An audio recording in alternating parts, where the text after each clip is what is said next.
investors a lot of times can actually hurt more than help. So I think making sure that you have that team that's actually on board with the vision of what you're building, where you want to get in 5 and 10 years is critical. Otherwise, you could be actually slowing down or you look for funding and you're actually trying to speed up and could get the opposite result. Hello, everyone, and welcome to Built Not Born, the startup go-to-market podcast by Venture Guides. I'm Sage Nye, and around here, we believe that great companies are built, not born, one smart decision at a time. Each week, we take you through real conversations with founders, investors, and go-to-market experts on what it really takes to land customers and scale your startup. Now, let's get to work. Welcome to Built Not Born, the podcast where we dive into the real stories behind startup execution, venture capital, and go-to-market strategy. I'm Sage Nye, venture partner at Venture Guides. And today, we're joined by Andrios Robert, founder and CEO of Hoop.dev, a venture born from his passion for making infrastructure access both secure and frictionless for engineering teams. At Hoop.dev, Andrios is solving the messy trade-offs between security, compliance, and developer productivity. By building what they describe as an access gateway for databases and servers, Hoop.dev lets teams eliminate burdensome VPNs, shared credentials, or break glass access tickets, while still enforcing guardrails and keeping detailed auditable logs. Andrios built Hoop.dev based on his own experiences as an early employee at a scaling software business, which ended up being purchased for $1 billion. He brings a lot of experience in scaling businesses, as well as building a business of his own, and we are so excited to talk to him today. Andrios, welcome to the show. Thank you for having me. So we'd love to start with some context for our listeners, especially because your story is so exciting. Can you share a little bit of your background with the audience? Yeah, so I'm an engineer from background, spent roughly 10 years working mostly in the financial services sector, started with some larger enterprise banks and then moved to smaller teams after a while. So that's how I joined Pismo and had some very exciting times with the smaller orgs as well. Why did you start Hoop.dev? So I always wanted to found a company. I always wanted to build something. So that was kind of a gradual process. So back when I was working with these large banks, probably 10 years ago, I was already looking for problems I'd love to create and build. So I was already looking to some problems that I could solve. And then I gradually progressed towards founding a company. And that meant getting experience with the problems and then switching to a smaller startup where I could learn what it means to build a company and learn from what not to do. And then after being for a while in that early stage environment, I thought, okay, now I'm ready to go. And also I have a solid experience with problems that could be solved. And that's my path at least. So speaking of problems that could be solved, you have the rare experience of being at a very successful company from the early days. And so what were some of the major challenges you saw in Pismo? I would say it changed over time. So I joined very early, one of the first few engineers. And then at a startup,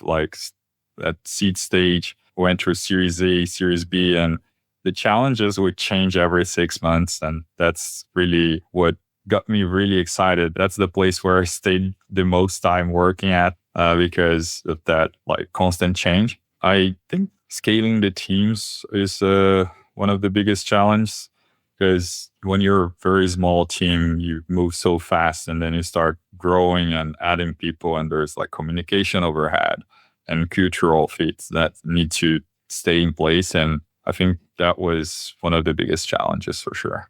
You've talked a little bit in the past about one of the challenges that you ran into was a security one where you ended up having to copy and paste code. Can you tell us a little bit about that? Exactly. So yeah, as one of the first engineers, and I saw that not just with my experience, but I would run some meetups and talk to industry peers. And it was very similar where you are a more senior person at the company. And when you don't have the proper guardrails and security workflows in place, what ends up happening is manual work that falls under the most experienced folks. And it's pretty practical, right? You start growing the team. And when you have this sort of infrastructure access that's very dangerous, you can't just let everyone have that particularly like new folks that join, they don't have all the context. Like infrastructure is pretty complex, so it takes a while to get used to the infrastructure. And then you tend to concentrate the access with these more senior folks. But then everyone need to use that. And then what ends up happening is that bottleneck where everyone is asking whoever has access to do things for them. So that's where I was. And it was a very manual process. I would get a lot of Slack requests saying, hey, Andrios, can you run this operation in the database, or can you change this on a specific server? And that was a very manual process. And what bothered me the most was, of course, doing manual things is not great, as you have many other very exciting things to do, but how missed opportunities, right? I could be doing way more strategic work that we needed, but I would spend hours and like hours of our team to doing it manual, like copy and paste into production. I remember the first time we talked about this, I was asking, what people in that role are like. And you just looked at me and you go, they're very sad people. Yeah. It's not fun. It's not fun. Yeah. Awesome. Well, so you're now starting your own business and running your own business. What are some of the biggest challenges you've run into so far? There are many challenges. It's hard to pick if some of the biggest. First, I think it's pretty fun. Like, I think the challenges that we have, I always enjoy working on them. But I'm an engineer from background, so go-to-market in general is a whole like topic that I had to learn on the job, and I'm still learning. So I would say all the functions inside go-to-market, to me at least, has been the biggest challenges to figure out.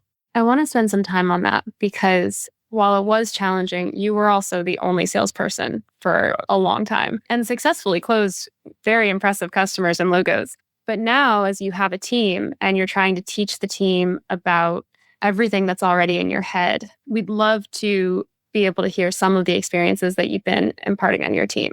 What's it like building a team and trying to teach them? It's fun. I really like the experience. And again, like it's something that I enjoy a lot is learning new functions. And I think building the team is another thing that you need to be really good at and need to learn. It's another function that you have to work on. And I think it's also an exchange. So we basically bring on people that also have a lot of experiences that I don't have. So there is a lot of exchange. So there is a lot of context about the product that I need to teach the team and drive us in the direction that we have, like for the strategy, long-term vision. But I'm learning a lot too. So I think it's a big exchange.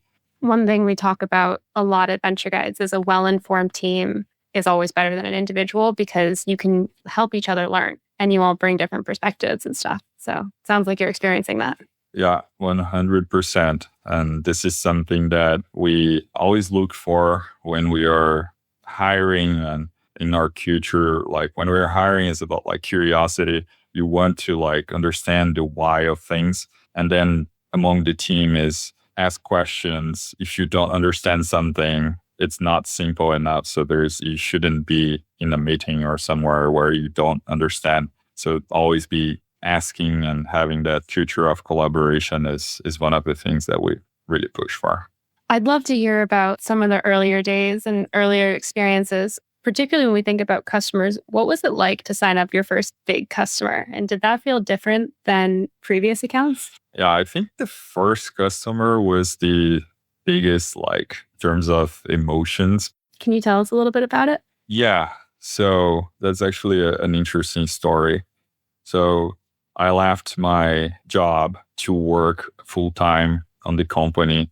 And I was basically bootstrapping at this point. So I had this like savings that I could run for 3 months. And I was like, I need to figure something out or I would have to go back and work. I couldn't figure out like something. And then I actually started looking for jobs. I would like give up on it. And I went through like many iterations through this period, like probably 3 or 4 variations of a solution. I spoke to hundreds of people trying to do product discovery, but I didn't manage to get like any revenue or anything that was solving a real problem. So I started looking for jobs and the market was pretty tough. I'm like, oh, this is not looking good as I started to apply, but I was applying for jobs and still trying to make it work. So that's when I decided to pivot like a couple of weeks before. There was no interface, nothing. It was just a CLI and very scrappy version. And then I got a company that I spoke with and they're like, yeah, that solves a real problem for us. So I would love to use it. And so that became our first customer. And with that, having that customer actually was what allowed us to get into an accelerator that required like you had something to show. And I think that one thing that I had to show actually got us in, and we got some funding and I could keep building it and not going back to work. And what an amazing experience it's been since. Yeah, it's been great. You and the team have been focused on defining your ICP very closely and thinking about who and what to target. What has that experience been like? It's a big challenge because if you look at our customer base, so you have one group of users, a group of buyers, you have a different group of installation, the folks that actually run the POCs, and then the value of the product is also spread across organizations. So it's a big problem, but I think we're getting there. And when you say predictable problem, is that trying to identify who at the organization is faced with it or who to call or both? Yeah, I think who to call, because where you start influences a lot of the project. So there were instances where we started too low and we hit a pain point there, but then that team didn't have enough like influence in the organization to move the project along and complete it. Whereas if we start higher in the organization, many times they can't really make the project a priority right now because maybe they're too far from the day-to-day and they can't feel that pain so acutely that they need to act on it right now. So I think it's the unpredictability is really like, how can you get those signs across these thousands of conversations that we had at this point with customers and make that into a predictable model that we can improve on. Such an interesting problem. The sad people that you described at the beginning feel the pain, want to be working on more interesting things, but don't have the budget and the buying power. So you sort of have to build the empathy across the organization or figure out what the message is higher up to be able to capture that budget. Exactly. And typically it's a very interesting problem because even though like you see a lot of the pain being felt on more of a infrastructure DevOps teams, the root cause of the problem is solving a security problem, right? Because developers can't access an infrastructure because they're trying to protect it. So it's not really a DevOps like strategic initiative. It's a security thing, but then it falls under DevOps. Fascinating. On a slightly different note, you now have a team in Boston, a go-to-market team in Boston. What has that experience been like for you?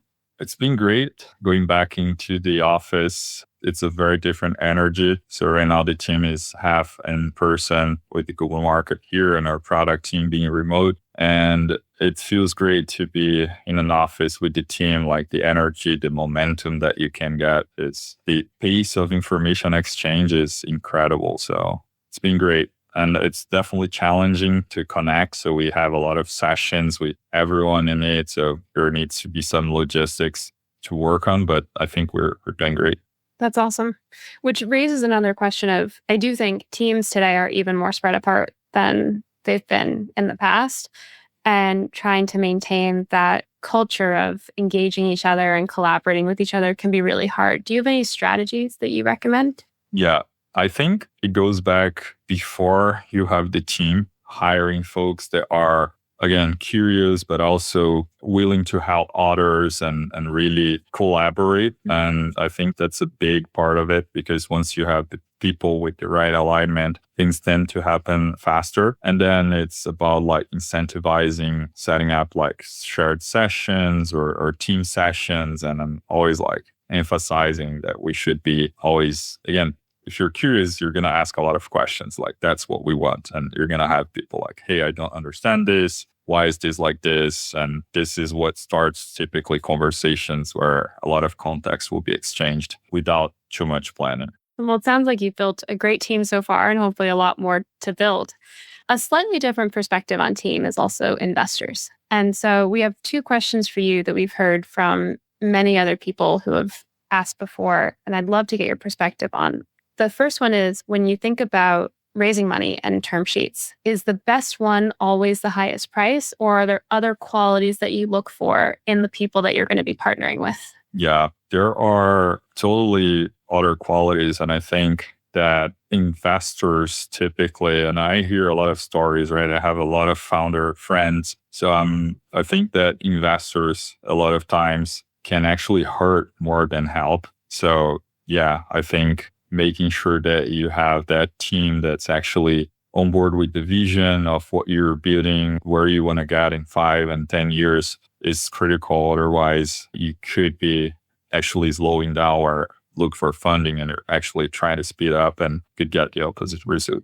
And when you think about the characteristics of people that are going to be on the same page and agree with your vision and all that, what do you look for in those people you're going to partner with? I think collaboration is a big thing. So really like trusting the existing vision of the company and also collaborating with data, with frameworks, with field experience. Like if you're bringing something to the table for us to discuss, like what is the data that's backing it? What is it coming from? Is it just an idea from your head or you're actually seeing that work somewhere else? So I think this is the type of thing that I would look for, and I look for when we're fundraising is like, okay, is this something that will add to our strategy and will help us besides the money? Fantastic. All right. Before we wrap, I have a couple reflective questions for you to give founders something to think about and learn from your journey. The first one is, if you could start Hoop all over again, knowing what you know now, what would you do differently?